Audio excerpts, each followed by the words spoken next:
Halo semuanya, Shalom. Apa kabar? Semoga semuanya dalam keadaan sehat ya, puji Tuhan. Anak-anak, Ibu ucapkan selamat bertemu kembali di pelajaran agama Kristen kelas 11. Untuk itu, Ibu berharap anak-anak masih semangat dalam mengikuti proses pembelajaran. Kemudian untuk mengerti dan memahami bagian materi kita saat ini, diharapkan anak-anak dapat menyimak video pembelajaran ini dari awal sampai akhir. Baiklah anak-anak, selamat menyaksikan. Anak-anak, di pertemuan yang lalu kita sudah belajar tentang dasar kehidupan keluarga. Maka saat ini kita akan belajar pelajaran agama Kristen bab 3 yang berjudul Fungsi dan Tugas Keluarga. Nah, ini dapat kita baca di dalam Kejadian pasal 1 ayat 18 sampai 26, Kejadian 12 dan Ulangan pasal 6 ayat 4 sampai 9. Adapun uraian materi yang akan kita pelajari dari bagian ini ada 3. Yang pertama, fungsi keluarga, dan yang kedua adalah tugas keluarga, yang ketiga tanggung jawab orang tua. Setelah mempelajari materi bab 3 ini, diharapkan siswa dapat menjelaskan fungsi dan tugas anggota keluarga. Nah anak-anak, sebelum Ibu menjelaskan uraian materi bab 3 ini, Ibu ingin menyampaikan bahwa karena uraian materi bab 3 cukup panjang, maka pertemuan untuk bab 3 akan dibagi menjadi 2. Baiklah, mari kita menyimak uraian materi yang pertama. Fungsi keluarga. Anak-anak, keluarga adalah bagian dari masyarakat dan yang bertanggung jawab untuk membina dan mendidik anggota keluarganya menjadi masyarakat yang baik. Untuk itu, keluarga harus menjalankan fungsinya dengan benar. Mari kita melihat beberapa fungsi keluarga. Yang pertama, fungsi spiritual. Anak-anak, keluarga yang paling bertanggung jawab memberikan pendidikan tentang ajaran agama kepada anak-anaknya. Di dalam Ulangan 6 ayat 4-9, Allah merintahkan orang Israel untuk mengajarkan bahwa Tuhan itu Allah kita, Tuhan itu Esa. Nah, ini harus diajarkan berulang-ulang dalam keadaan apapun, dimanapun berada, dengan berbagai cara. Ini adalah cara yang paling utama dan penting. Keluarga mempunyai fungsi spiritual, berarti keluarga menjadi wadah dan komunitas di mana setiap anggota keluarga bertumbuh mengenal Allah dan hidup takut akan Dia. Fungsi yang kedua yaitu fungsi efeksi. Nah, keluarga adalah tempat di mana seorang anak menerima, merasa dan mengalami kasih sayang. Keluarga memberi perlindungan, rasa aman, merawat dan memelihara dengan kasih sayang yang tulus. Tanpa kasih sayang dan ketulusan, seorang anak akan tumbuh menjadi anak yang kasar, egois, dan penuh kebencian. Fungsi yang ketiga adalah fungsi protektif. Anak-anak, keluarga tidak hanya memberi kasih sayang. Keluarga dengan fungsi efektifnya harus melakukan perlindungan dalam rangka pencegahan dari pengaruh buruk. Keluarga harus menjauhkan anak-anak dari pergaulan dan kebiasaan buruk, apalagi terhadap hal-hal yang membahayakan seperti rokok, minuman keras, narkoba, dan sebagainya. Nah, kasih sayang akan dimaknai dengan cara yang salah apabila orang tua memanjakan dan membiarkan anak bebas memilih cara hidupnya sendiri. Fungsi yang keempat adalah fungsi sosial. Keluarga adalah bagian dari masyarakat dan lingkungan. Keluarga yang baik dan bertanggung jawab akan mengajari anak-anaknya tentang cara berperilaku, cara ramah tamah, cara menyampaikan pendapat dengan benar dan menyatakan kesalahan dengan penuh kasih tanpa mempermalukan orang lain dan norma-norma sosial lainnya. Sehingga anak-anak dapat belajar bergaul dengan cara yang benar dan dapat memecahkan setiap permasalahan yang dihadapi. Fungsi keluarga yang kelima adalah fungsi reproduksi. Anak-anak, di dalam Kejadian pasal 1 ayat 28, Allah memerintahkan manusia untuk beranak cucu dan bertambah banyak. Keluarga tidak hanya dibangun untuk saling mencintai, tetapi juga berketurunan. Allah berjanji kepada Abraham, "Aku akan membuat engkau menjadi bangsa yang besar." Kejadian 12 ayat 2a.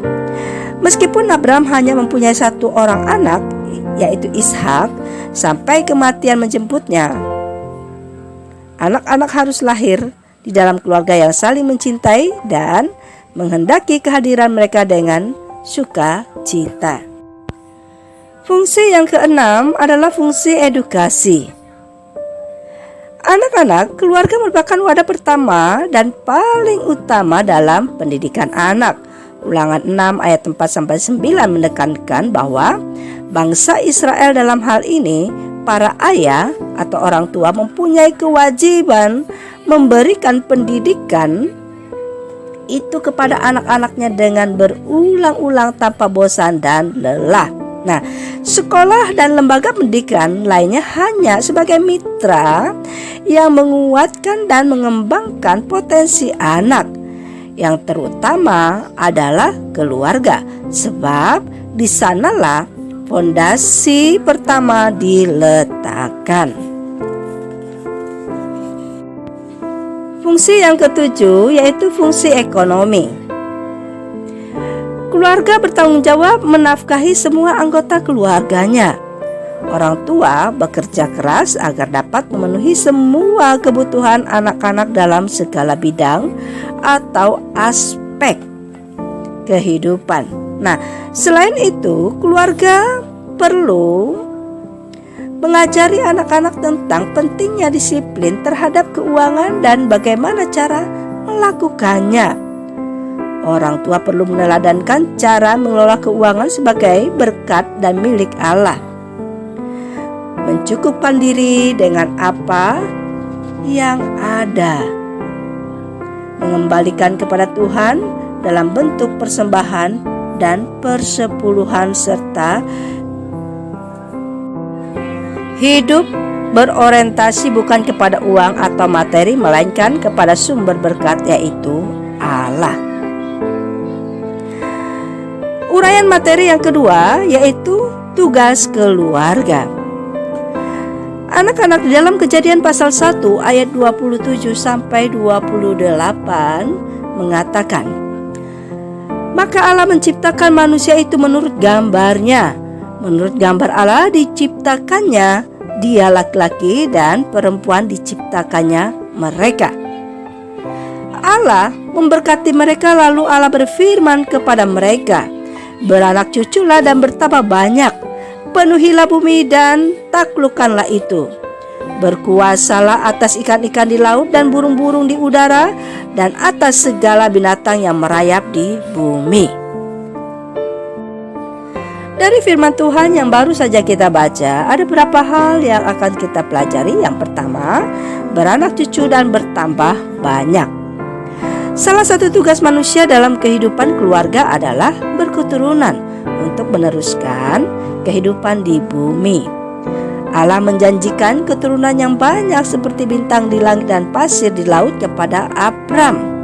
Ini dapat kita baca di dalam Kejadian pasal 15 ayat 15 dan pasal 22 ayat 17.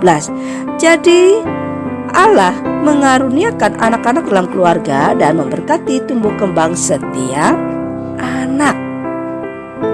Yang kedua, penuhi dan taklukkanlah bumi. Anak-anak, Allah merancang manusia sedemikian rupa sesuai gambar dan rupanya, dan memberi manusia tanggung jawab untuk memenuhi bumi, menaklukkan bumi, menguasakan dan memelihara taman.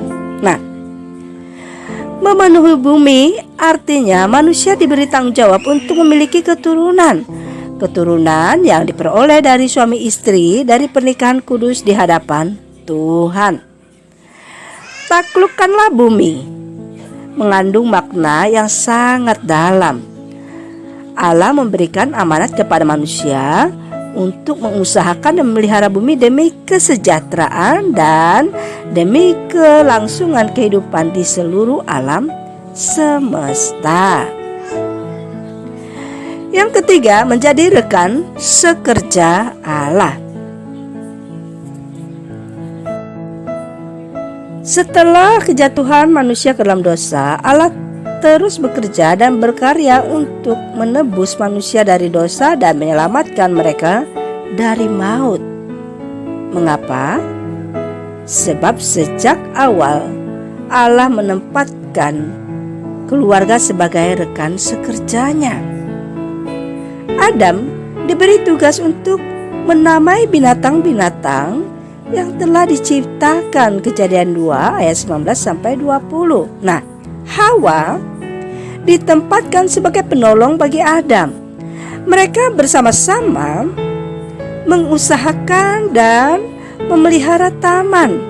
Bahkan setelah peristiwa kejatuhan manusia ke dalam dosa, Allah tetap menjadikan manusia sebagai rekan sekerjanya. Menjadi rekan sekerja Allah berarti menjadi mitra. Manusia mengerjakan apa yang menjadi bagiannya yang diterima dari Allah. Oleh karena itu, manusia harus hidup kudus, sebab menjadi rekan sekerja Allah berarti bekerja dalam kekudusan. Tidak bertindak serakah dalam mengelola alam semesta. Bertindak serakah berarti manusia bekerja untuk memuaskan keinginan hatinya, bukan bekerja menjadi rekan sekerja Allah. Nah, anak-anak, keluarga yang bekerja sebagai rekan sekerja Allah akan bekerja untuk kesejahteraan, kemuliaan Allah sebagai wujud hidup yang melayani Allah. Nah, anak-anak, hari ini kita sudah belajar tentang fungsi dan tugas keluarga bagian pertama. Dari materi ini kita sudah belajar tentang fungsi keluarga dan tugas keluarga. Dari materi ini kita mengetahui bahwa sesungguhnya keluarga memiliki fungsi dan tugas untuk membina dan mendidik anggota keluarga agar menjadi warga masyarakat yang baik. Nah, Ibu berharap melalui materi ini anak-anak dapat mengerti dan memahami apa yang telah kita pelajari. Kiranya belajar ini dapat menjadi berkat bagi kita semua. Amin. Baiklah anak-anak, pembelajaran kita sudah selesai. Ibu ucapkan terima kasih atas perhatiannya dan Ibu tetap ingatkan protokoler kesehatan, yaitu memakai masker, mencuci tangan dan menjaga jarak. Dan andalkan Tuhan selalu di dalam hidupmu. Baiklah, sampai bertemu di pertemuan selanjutnya. Tuhan Yesus memberkati. Shalom.